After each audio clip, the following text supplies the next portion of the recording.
Hello, welcome back to Ginger Hub. ഇന്നത്തെ recipe giant crab roast ആണേ. ഞാനിവിടെ ഒരു വലിയ ഞണ്ടാണ് എടുത്തിട്ടുള്ളത്. ഇതിനി നന്നായി ഒന്ന് കഴുകി മുറിച്ചെടുക്കാം. ക്രാബ് കഴുകുന്ന സമയത്ത് അതിലെ വേസ്റ്റൊക്കെ നന്നായിട്ട് മാറ്റി കഴുകണേ, അല്ലെങ്കിൽ വയറിന് പിടിക്കാതെ വരും കേട്ടോ. ഇതാ ഇനി പീസസ് ആക്കി വെച്ചേക്കുന്ന ഈ ക്രാബിലേക്ക് 1/2 കപ്പ് വെള്ളം ഒഴിച്ച് ഉപ്പ് കൂടെ ചേർത്ത് 5 മിനിറ്റ് കുക്ക് ചെയ്തെടുക്കാം. ക്രാബ് റോസ്റ്റ് ഉണ്ടാക്കുന്ന ടൈമിൽ ക്രാബ് ഡയറക്റ്റായിട്ട് വേണമെങ്കിലും ചേർക്കാം, പക്ഷേ ഞാൻ ഈ മെത്തേഡിലാണ് ക്രാബ് റോസ്റ്റ് ഉണ്ടാക്കുന്നത്. ഞണ്ട് വേകുന്ന ടൈമിൽ ഇതിന് വേണ്ടിയിട്ടുള്ള മസാല നമുക്ക് റെഡിയാക്കാം. മിക്സിയുടെ ജാറിലേക്ക് 2 ഇഞ്ച് വലുപ്പത്തിലുള്ള ഇഞ്ചി, ഒരു തുടം വെളുത്തുള്ളി, 2 ടീസ്പൂൺ കുരുമുളക് പൊടി, 1 ടീസ്പൂൺ പെരിഞ്ജീരകം ചേർക്കാം. ഇനി കുറച്ച് വെള്ളം ചേർത്ത ശേഷം നന്നായിട്ട് അരച്ചെടുക്കാം. ഇതായി അരച്ചെടുത്ത ഈ മസാല ഇനി ഒന്ന് മാറ്റി വയ്ക്കാം. ഇനി ഒരു പാനിലേക്ക് 2 ടീസ്പൂൺ ഓയിൽ ഒഴിച്ചു കൊടുക്കുക.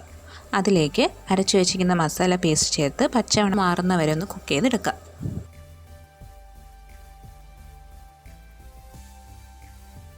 രണ്ട് പച്ചമുളക് അരിഞ്ഞത് ചേർക്കാം. നിങ്ങളുടെ എരിവിന് ആവശ്യമുള്ള പച്ചമുളക് ചേർക്കാം കേട്ടോ. ഇനി 2 സവാള അരിഞ്ഞതും 1/4 കപ്പ് ചെറിയ ഉള്ളിയും ചേർക്കാം. ഇനി ഉപ്പും കറിവേപ്പിലയും ചേർത്ത് ലൈറ്റ് ബ്രൗൺ കളർ ആകുന്നവരെ കുക്ക് ചെയ്തെടുക്കുക.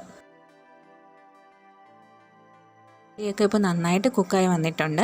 ഇനി ഇതിലേക്ക് 1/2 ടീസ്പൂൺ മഞ്ഞൾപ്പൊടി, 1 ടീസ്പൂൺ മല്ലിപ്പൊടി, 1 ടീസ്പൂൺ മുളക് പൊടി, 1 ടീസ്പൂൺ ഗരം മസാല, 1/2 ടീസ്പൂൺ കറുവപ്പട്ട പൊടിച്ചതും കൂടെ ചേർത്ത് നന്നായിട്ട് അതിൻ്റെ പച്ചമണമൊക്കെ മാറുന്നവരെ ഒന്ന് കുക്ക് ചെയ്തെടുക്കുക.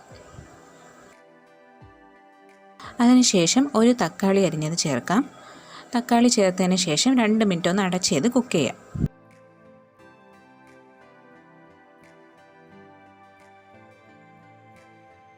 ഇനി ഇതിലേക്ക് വേവിച്ച ഞണ്ട് ആഡ് ചെയ്ത് കൊടുക്കാം.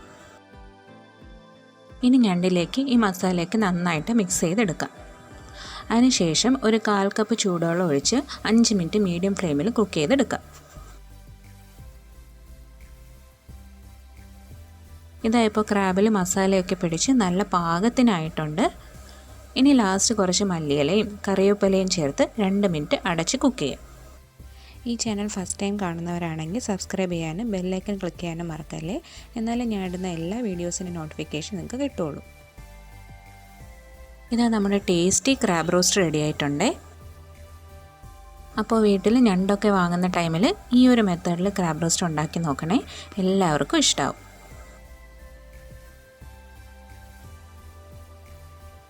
വീണ്ടും നല്ലൊരു റെസിപ്പി ആയിട്ട് കാണുന്നവരെ ബൈ.